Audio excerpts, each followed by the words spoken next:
Hey everyone, welcome back to JP's Budget Collecting and our weekly look back at the hot comics from 6 months ago. This week we're looking back at the hot comics from February 28th, 2020, and I'm recording this on August 27th, 2020, so Thursday, so a little earlier than normal.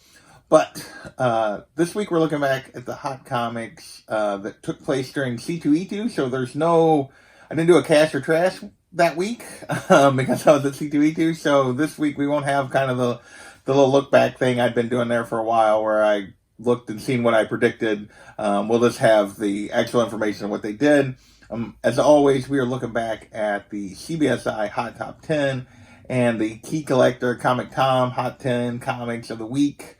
So without further ado, I think we got 16 books this week. Let's get into the list and see what these books did, so that we can all make better decisions about understanding why these books got hot, why they stayed hot or didn't, and whether a little patience would have paid off. So first up, we have Bang #1, the second print. So we've had the Ash Can on the list a couple of times here recently. This week we have the second print, because it was hitting $15 at release, and this was all because Bang was optioned before the comic book ever came out, and this one's now a $5 to $10 book. A 9.8 went for $45, I think is the only sale. So this one's definitely down. This one was definitely has been kind of a trap, as we talked about with all the other Bang books. The cat is wanting my attention. So this one didn't work out so well. With that, let's move on to the next book on our list, and this is Sandman #10. The first appearance of the Corinthian, and basically there's a Sandman show coming, and the Corinthian is one of the potential villains for this show. Back then, raw copies were hitting $20, 9.8 really weren't any. I'll get to the 9.8s in just a second. Now it's $10 to $20, so still holding fairly close to where it was at, down just a little bit. So sort of an I'll be back if looking back on the results. 9.8s are very interesting. I could only find 4 sales recorded on Go Collect, and they were all basically since this hit the list, or 4 sales since this hit the list. In March, it went for $5.75 for a 9.8. In April and June, there were 1 sale each. They both went for $400, and the most recent sale has been around, was it $285 for 9.8? So 9.8s have been coming back. There's not a whole lot of them out there for sale, but this book only supporting $10 to $20, that seemed a lot to be paying $400 or $500. So I think at the $285, we're starting to get closer to where this book belongs, but still pretty high for a 9.8. Next, we are going to go into Ice Cream Man, #1. And this was basically hit the list. This has just been kind of a hot book. It's been one of the indies that's been kind of very hot in terms of just sales anyway. But this was hit the list because it was optioned for Quibi, that online YouTube movie studio thing. And basically that they were going to tell, because this is an anthology, that they were going to start using stories from this for a show on Quibi. Back then it hit $50 for a raw copy. 9.8 went for $185. Now this is a $100 to $125 book. 9.8s, interestingly enough, are only going $2 to $250. And recently I said it's a $100 to $125 book for raw, which has been a fairly consistent price, but the most recent one went for almost $200. This book is up. This has been straight cash. People are high on this series. There's been several covers that have come later that have commanded big value. And I don't know that I don't know if they even made the little Quibi series. I never heard anything about it, but this book is hot either way. And it's definitely been a book that people are chasing. Next, the last of our option news this week is Todd, the Ugliest Kid on Earth, #1. And basically there was rumors that FX was going to try to turn this into a show. As a result, this was going for $20 for raw copy. 9.8 only went for $70, which at $20 is pretty cheap, but that's because this was a giant trap. This is a $1 to $5 book consistently right now on eBay, although someone did pay $20. So you always have these outlier sales you have to watch. Someone did pay $20, but it's been consistently going for under $5. 9.8 went for $40. Not much demand on this one at all. So with that, we're going to move into covers. And we got 1, 2, 3, 4 covers this week that are strictly on the list because of the cover. First up is Venom the End #1, the Clayton Crane C2E2 variant. So this was actually the week of C2E2 was already hitting the list. As soon as people had available, they were putting it on eBay on the secondary market, and it was going for $100 as soon as people were grabbing it. This thing has been straight cash. I will say that as we get into these prices, everything that I found was signed, and that's because he was sitting at the booth where you could buy the book. So everyone was getting this. Almost every copy of this is probably signed that was made. Raw copies signed are going for anywhere from $150 to $300. 9.8 signed are going anywhere from $400 to $900. So this book is a little all over the map, but high value no matter what. But yeah, there's a lot of difference in what people are paying price-wise for these. So it's a little surprising to me how you don't see this much variation that often, but this one has a lot of variation, and it's still got a high demand for this particular Venom cover. With that, we're going to move on to Bitterroot #6, the 1 in 10 Brunner variant, the Do the Right Thing homage. This is the second week in a row this has been on the list. And back then, on the second week, it was going for $125 to $200 raw.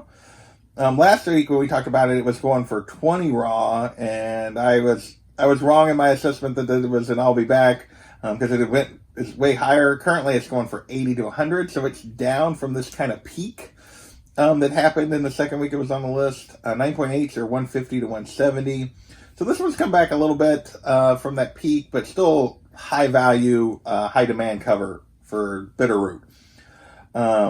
With that, we're going to move on to Spiderman, the Black Cat Stripes #2, the 1 in 25 Nakayama variant. And back then, this one was a $60 book. Now, there's only been 5 sales in the last 3 months, and they've all been in the $80 to $100, $80 to $90 range. But there's currently none listed. This one appears to me maybe headed toward ghost territory. There's no listings for it right now, or at least there wasn't when I looked. And there's only been 3 sales. So it's not like normally people list them and they just stay if nobody's buying them for whatever they're asking. Seems like this one might be like just disappearing from availability. Still got high value at almost $100. I could see that going up actually, given that there's just not many of them out there available to people. With that, we're going to move on to Jenica #1, and this is the Williams III 1 in 25. This was one that at release was hitting $30 to $35, which is not a huge number for a 1 in 25, but definitely a little bit higher than ratio. And this one has come back down. It's down to a $10 to $20 book. So just under ratio, which is not that unusual. $10 to $20 is typically where a lot of these 1 in 25 settle that don't maintain that high demand. Like, people are still interested, but they're not that huge high demand. So with that, we're going to move into a little bit of comic buzz. And first up is kind of a cover that falls under the comic buzz, and that is Star Wars: The Rise of Kylo Ren #3, the Landini 1 in 25, and this is the first appearance of Avar Kriss. And basically, this is a character that's supposed to be important to if you remember, right around the time all the COVID stuff started, Star Wars and Disney announced that they were going to this High Republic. They were doing this, basically, they were going to tell a bunch of stories from back when the Republic was founded. And this Avar Kriss is supposed to be a character from that. So this was their first appearance that caused this book to jump to $40 to $45 right off the bat. And it's still setting $40 to $50 consistently. There have been a couple sales pushing $100. But this one has definitely maintained demand. Like all of these Star Wars stuff recently, it's been in high demand. And we know High Republic is still coming. We just don't know the timing of it. So this one has not fallen off any. It's been really steady over the 6 months.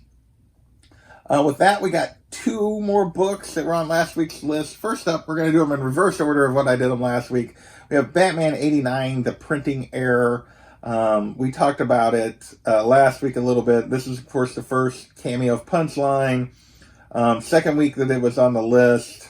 And back then, this printing error was going for $225 to $350. We still didn't have a great idea of how many of these there were out there.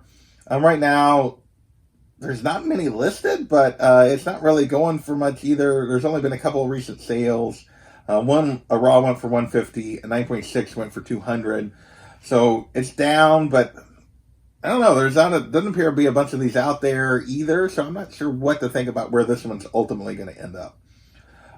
Next, we have Batman '89, the unaired version, there is a bunch of these out there.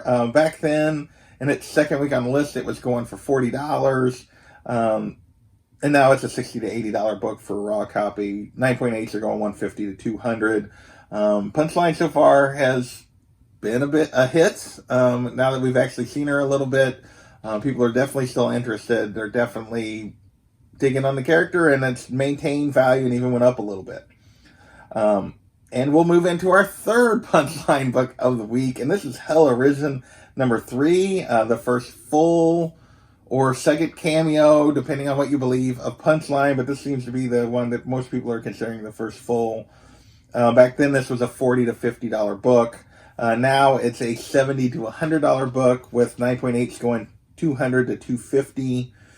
So yeah, this one's been definitely, Punchline has continued to be hot through all of this, and it's still going strong, at least so far.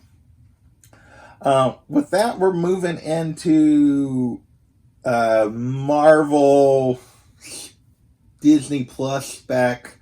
And first up, we have Exterminators number 1. This is the first appearance of WizKid.